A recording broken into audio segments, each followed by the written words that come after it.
Well, man, I'm looking forward to getting into the music, Many Moons, everything that's going on in your world. So thank you so much for taking a minute out. Thank you. Thanks for having me, Joe. Yeah, absolutely. So let's begin before we get into the new album. I want to know this. 5 years ago, this pandemic changed everything, and it especially threw a monkey wrench into the world of musicians. How did you make it through the pandemic of 2020, and how has it influenced either the creative process or the way that you do things now? Yeah, it was a rough time, obviously, for everyone. And it changed a lot in terms of the way that I was thinking about trajectories. So I had two albums that had just been released, two volumes of one project called Blueprints. And in fact, the one, it was in the middle of it. So in September of 2019 was the first volume.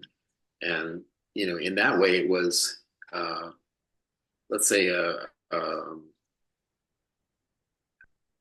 reflective period where we think about where we're going next. I mean, it's kind of a survival period too, obviously. So in Chicago, everything was kind of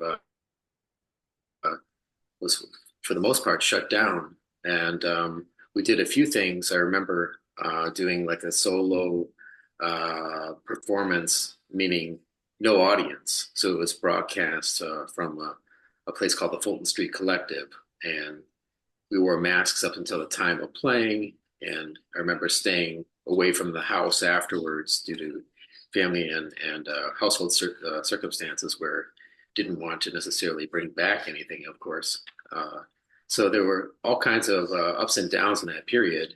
I would say it was reflective in that I was able to go back to practicing more. So in a positive sense, instead of like preparing, maybe towards the gig or for a recording session coming up, it was more of a period when I could look back at the whole experience I've had with music, the instrumental music, jazz music, to really get a sense of things that I really always wanted to do.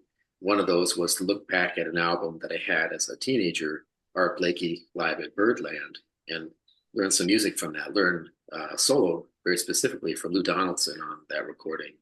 And surprisingly, not saying it wasn't challenging and technically amazing, but since I knew it so well from listening to it, it was a matter of putting it under my fingers.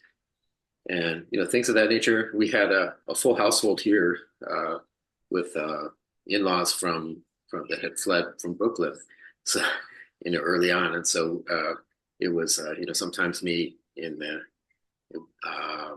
garage practicing, or even outside the house with a mute. So talk to me a little bit about Many Moons. Give me kind of an artistic vision that you have for this project. Yeah, Many Moons. Excuse me. Is the most recent, as you know. Yeah. And this one, I had an idea for really looking at. Maybe it comes a little bit from the COVID period and from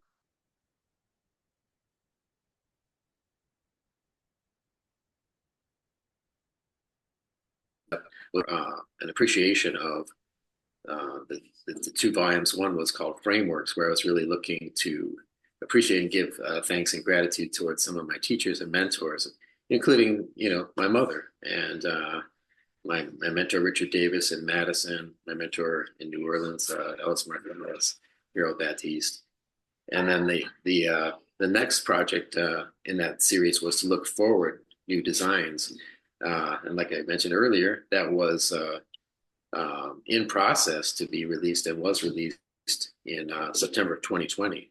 So right in the midst of things, and from that experience, probably came Many Moons, where I had the time and the solitude, the isolation, really, from everyday experiences, where I could think about where I am on a time continuum, and others too. Just the way I look at time during that period and just in general is really something that I don't like to be too, um,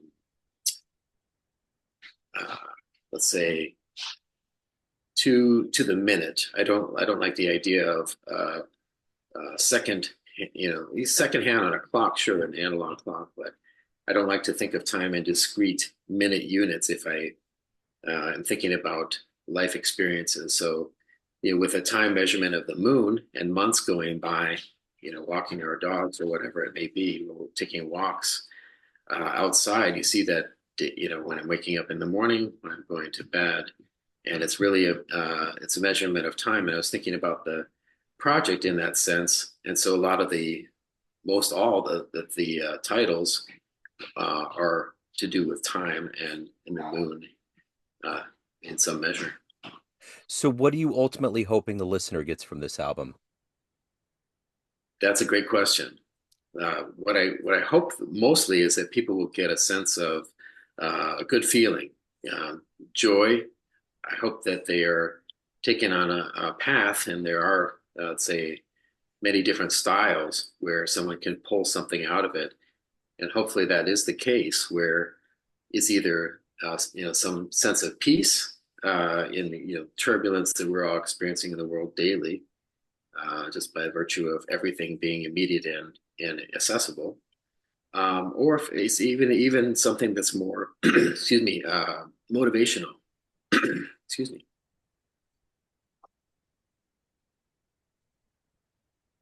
So it's if someone has it won't be to the level of, probably, I would guess, for any individual, the impact of something like a Love Supreme, where someone is just really taken by the sound and the sheer intensity of it. But you never know what someone gets out of it. And something that I've heard in the past is that the selection of tracks and the programming of it, or the unfolding of it on the album, is something that I have heard that is kind of takes you on a little journey or a path. So I'm hoping that listeners do get that from the recording. So, take me back to the beginning of your life. Where were you born and raised? How did the seeds of the trumpet, music, and jazz evolve into your career? Going back now. Um, so I was born in this area, in the Chicago area. Lived here for about 2 years before my parents moved, and then fast forwarding through experience in Colorado Springs and Denver, we ended up. Excuse me. Sure. We ended up in central Wisconsin for my mother's job, and it was there that I started to play trumpet, where I was listening to movie music and television music, and have a healthy debate with my mother about this, who says it was the theme song from Dallas, which is absolutely true. I transcribed that from the television. Wow. However, it was also earlier than that, when we were still living in Denver, when we were standing in line for Star Wars, and that music, and in particular the opening of the John Williams score, is so is so powerful. The magnitude of it captured me. So when I did ask to play the trumpet, my mother really didn't, let's say, wasn't sure that I knew what that was. So she brought a picture book. Maybe it was an encyclopedia. I don't know the book itself where she got it, but she said, can you point it out? And I said, sure. I was like, 9 years old, and she said, sure. So she was able to contact someone in the town where we lived, Marshfield, Wisconsin, which is right in the center of the state, and happened to be the professor of the 2-year college there, University of Wisconsin, Marshfield, Robert Biederwolf, and he kind of interviewed me to see, make sure I had all my adult teeth, and he said, well, you look like you have the lung capacity to do it, and I was a swimmer, and so he said, sure. And so for the next few years, I took lessons with him, really not practicing until the time I was about 14. And then that was more a reflective period for a young person, I guess. But I look back in my 8th grade year kind of disappointed in my performance, academically and otherwise, and thought, well, you play trumpet. Talking to myself in my head, and why don't you pursue something that has more of yourself in it? Uh, and so I found a record store, went in it, and had to select from a couple of different categories. I never felt never really was introduced to the expansive repertoire for classical trumpet. So my experience with concert bands and orchestras to that point was limited, where we played earlier music that didn't feature a lot of trumpets. In some cases, there were no trumpets till later in that development of classical music.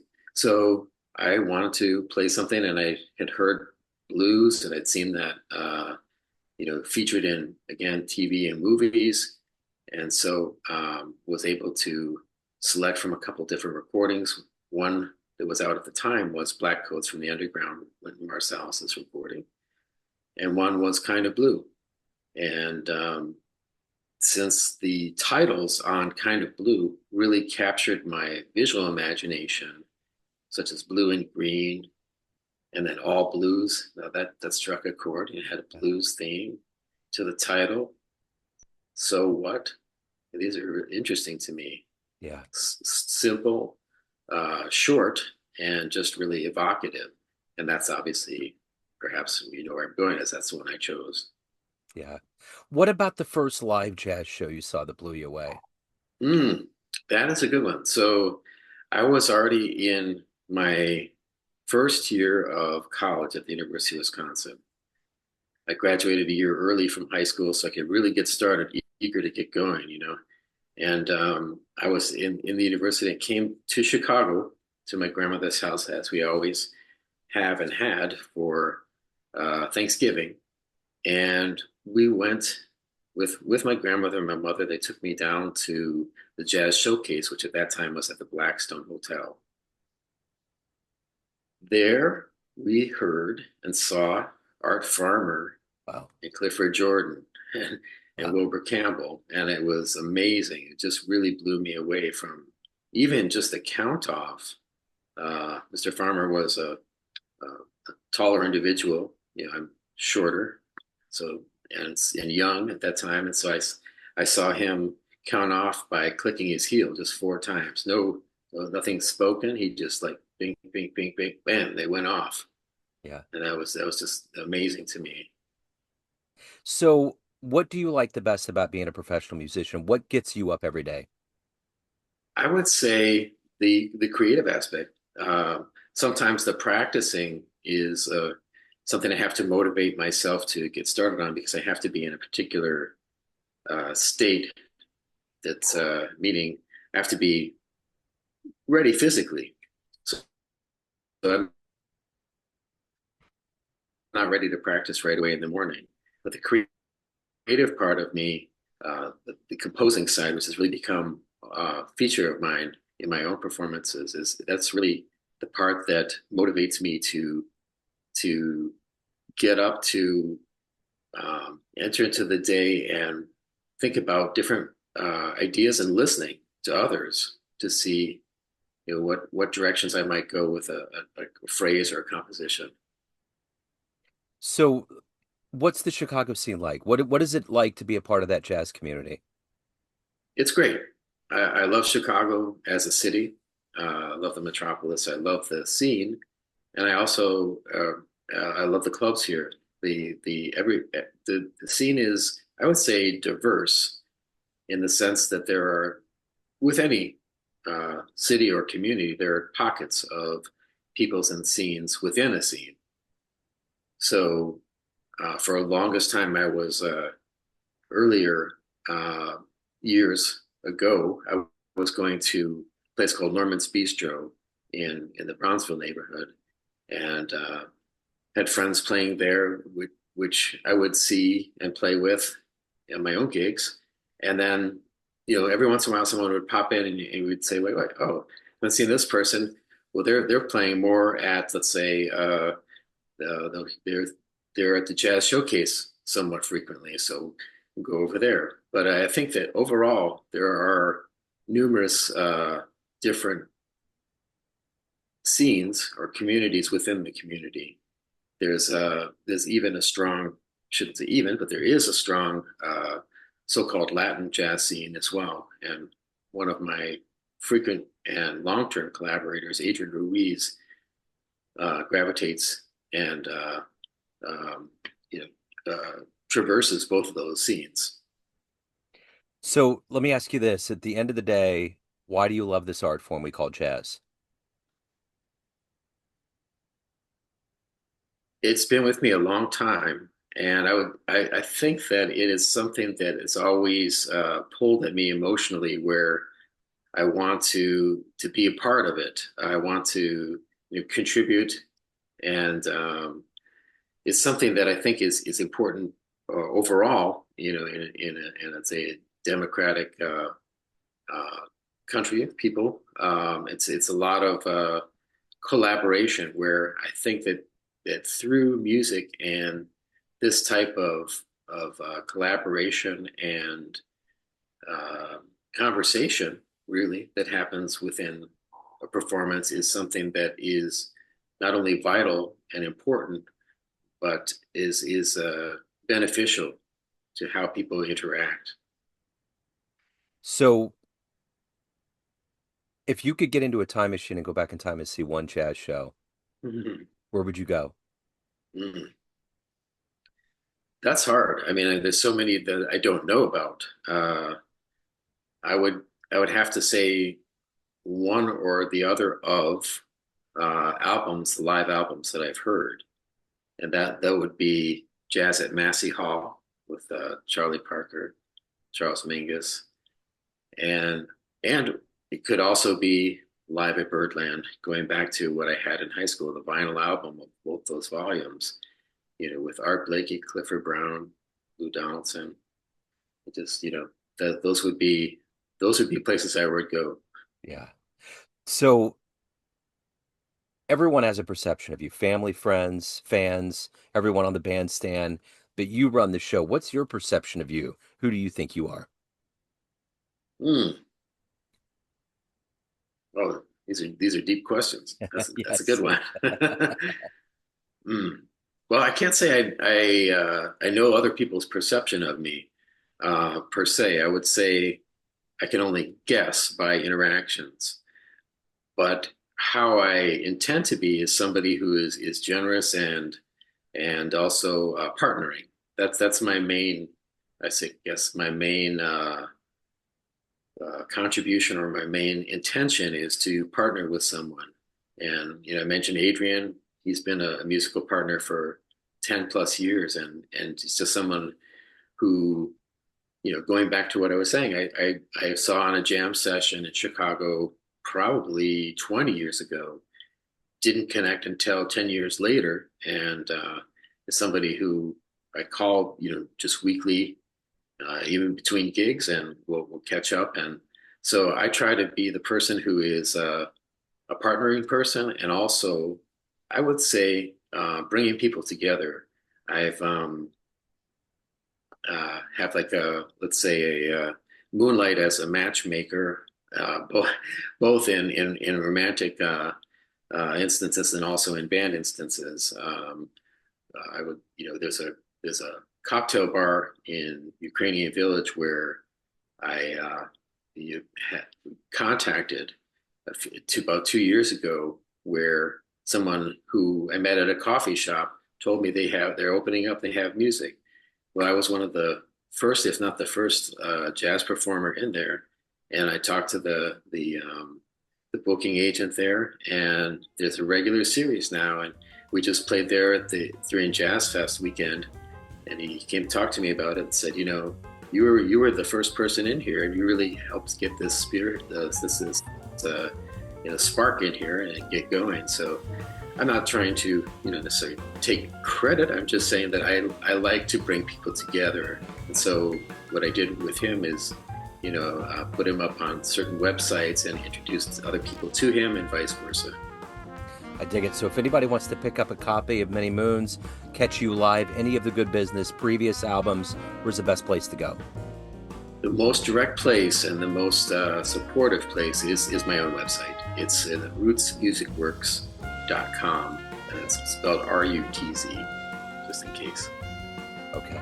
I will put links in the show notes. This has been absolutely wonderful. Thank you so much for taking a minute out today. I love the album. I've already played it on the show. Best of luck with everything. I appreciate it. Me too. Thank you very, very much. Good to meet you. Jazz fans, Joe Domino of Neon Jazz here. Proud to let you know about the triumphant return of the Kansas City Blues and Jazz Festival to Legends Field at the home of the KC Monarchs with a stellar lineup. Grammy-winning Stanley Clarke, Carl Denson's Tiny Universe, jazz master Bill Frisell, and KC luminaries Jackie Myers and Brody Buster. Tickets and more for this electrifying two-day event is found at monarchsbaseball.com, then click on special events. This October 3rd and 4th, join us as we bring magic and music back to Kansas City.